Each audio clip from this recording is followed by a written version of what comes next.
Indian army service પૂરી કરીને આવેલા ફૌજીનું ભવ્ય સન્માન હાઈવેથી ઘર સુધી ભવ્ય બાઇક રેલી યોજી।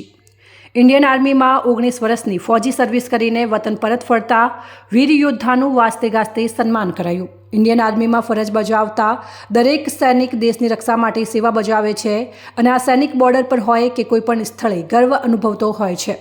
ત્યારે દાંતીવાડાના પાંથાવાડા પાસે આવેલ સોડાલ ગામના ફૌજી ગોકલાભાઈ કેવદાભાઈ પટેલ 19 વર્ષની આર્મીની ફરજ અલગ અલગ રાજ્યોમાં અને બોર્ડર પર ફરજ બજાવીને પરત આવેલા રિટાયર્ડ આર્મીમેનનું ભવ્ય સ્વાગત અને સન્માન કરાયું હતું। માદરે વતન ખાતે તેઓ આવી પહોંચ્યા હતા ત્યારે વિસ્તારના રાજકીય આગેવાનો અને ગ્રામ્યજનો મોટી સંખ્યામાં તેમનું ફૂલહારથી ભવ્ય સ્વાગત કરવામાં આવ્યું હતું। પાંથાવાડા હાઈવેથી પોતાના માદરે વતન સોડાલ ગામ સુધી 10 કિલોમીટરની ભવ્ય બાઇક રેલી યોજી ડીજેના તાલે દેશભક્તિ અને શૌર્ય ગીતો ગાઈ જય હિન્દના નારા લગાવીને રાષ્ટ્રભક્તિનો માહોલ જોવા મળ્યો હતો અને ત્યારબાદ આવેલ તમામ લોકોએ ભોજન પ્રસાદી લઈ કાર્યક્રમને સફળ બનાવ્યો હતો।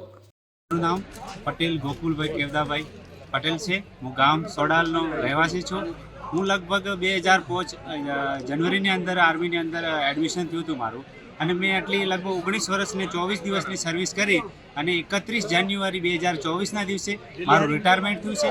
મારી શરૂઆતની ટ્રેનિંગ ભોપાલ ઈએમઈ સેન્ટરના ટ્રેનિંગ સેન્ટરમાં થઈ હતી અને પછી જ્યારે હું ત્યાંથી મારું ફર્સ્ટ પોસ્ટિંગ રાજસ્થાન જોધપુરમાં હતું અને આગળ મારે પોસ્ટિંગ જમ્મુ કાશ્મીર પણ ગયો, આસામ બાજુ પણ ગયો અને લગભગ મોટાભાગના ઇન્ડિયાના 50%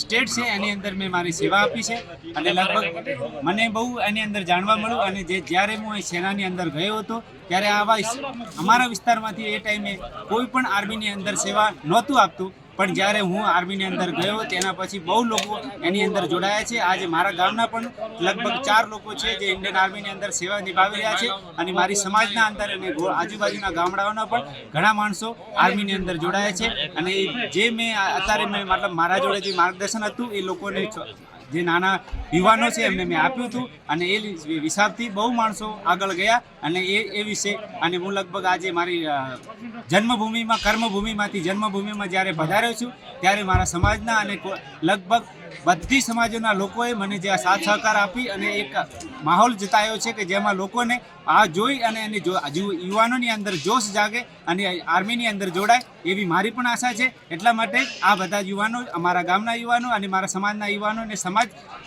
યુવાનોએ આ કાર્યક્રમ રાખ્યો એના બદલ ખૂબ ખૂબ ધન્યવાદ। જય હિન્દ, જય ભારત।